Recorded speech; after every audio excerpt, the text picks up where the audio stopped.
मागील काही दिवसापासून राज्यात आरक्षण, गॅझेट, मराठा आणि ओबीसी आरक्षणावरून बरीच चर्चा रंगली आहे. त्यावरून वेगवेगळी वक्तव्येही समोर येत आहेत. अशातच काल पुरंदर येथे झालेल्या कार्यक्रमात देवेंद्र फडणवीसांनी भाषणात गॅझेट आणि सरसकट प्रमाणपत्रावरून काही भाष्य केले.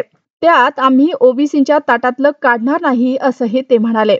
पहा. ज्याच्याकडे नोंद असेल त्यालाच सर्टिफिकेट मिळणार आहे, सरसकट सर्टिफिकेट नाही. आमच्या सरकारची नीती पक्की आहे. दोन समाजाला भिडवायचं नाही.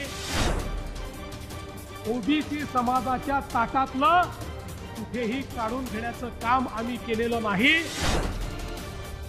याचं काढायचं त्याला द्यायचं ही नीती आमची नाही. काहीही झालं तरी ओबीसीचं अहित आम्ही होऊ देणार नाही. बाबा राजेंनी सांगितलं, आमच्या सरकारची नीती पक्की आहे. एकाचं काढून दुसऱ्याला द्यायचं नाही. आमच्या सरकारची नीती पक्की आहे.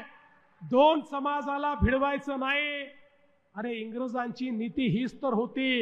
इंग्रजांनी आपल्या समाजाला त्या ठिकाणी एकमेकाशी त्या ठिकाणी झुंजवत ठेवलं, या समाजाला विभाजित ठेवलं आणि म्हणून इंग्रजांनी राज्य केलं.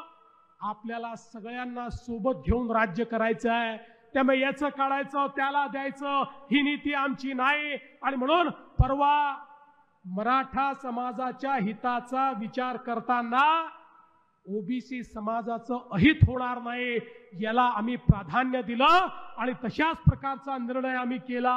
आणि मला आपल्याला सांगितलं पाहिजे, विशेषतः मराठवाड्यामध्ये इंग्रजांचं शासन नव्हतं. मराठवाड्यामध्ये 1948 पर्यंत निजामाचं शासन होतं. त्यामुळे मराठवाड्यामध्ये एखाद्याला जर कास्ट सर्टिफिकेट पाहिजे असेल तर इंग्रजांचे रेकॉर्ड नाही आहेत. महाराष्ट्राच्या इतर सगळ्या भागामध्ये आपण जर एखाद्याला जातीचं प्रमाणपत्र पाहिजे तर इंग्रजकालीन रेकॉर्ड उपलब्ध आहे. तो रेकॉर्ड काढतो आणि त्या आपल्या जातीप्रमाणे तो प्रमाणपत्र मिळवतो. पण मराठवाड्यात ते मिळत नव्हतं, कारण मराठवाड्याचे सगळे रेकॉर्ड हे हैदराबाद गॅझेटमध्ये होते.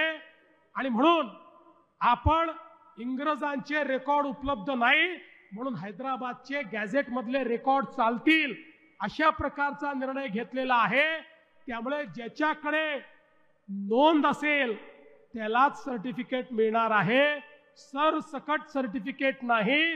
नोंद असलेल्यालाच त्या ठिकाणी सर्टिफिकेट मिळण्याच्या संदर्भात सोपी कार्यपद्धती आपण केली. यामुळे मराठा समाजाचा खरी नोंद असलेला जो व्यक्ती आहे तो वंचित राहणार नाही, त्याला त्याचा फायदा होणार आहे. पण त्याच वेळी ओबीसी समाजाच्या ताटातलं कुठेही काढून घेण्याचं काम आम्ही केलेलं नाही.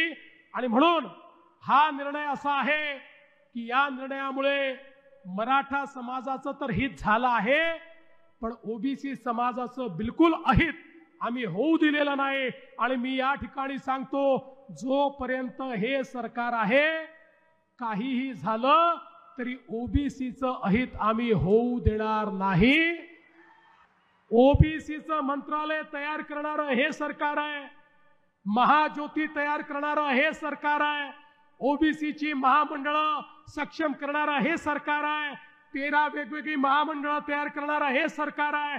ओबीसी करता परदेशी शिष्यवृत्ती देणारं हे सरकार आहे. ओबीसी करता फी प्रतिपूर्ती करणारं हे सरकार आहे. ओबीसी करता 42 हॉस्टेल तयार करणारं हे सरकार आहे. ओबीसी करता प्रशिक्षणाच्या योजना तयार करणारं हे सरकार आहे. याचं कारण आम्हाला हे माहिती आहे की जोपर्यंत छत्रपती शिवरायांसोबत लढणाऱ्या 18 पगड जातींना आम्ही मुख्य धारेमध्ये आणणार नाही, तोपर्यंत शिवकार्य कधीच पूर्ण होऊ शकत नाही. ओबीसींचा त्या ठिकाणी उत्थान, ओबीसींचा विकास म्हणजे शिवकार्य आहे. आणि ते शिवकार्य केल्याशिवाय हे सरकार कधीच थांबणार नाही. आणि म्हणून कोणीही मनात शंका आणू नका. आम्ही दबावापोटी काम करत नाही, आम्ही समाजाच्या प्रेमापोटी काम करतो.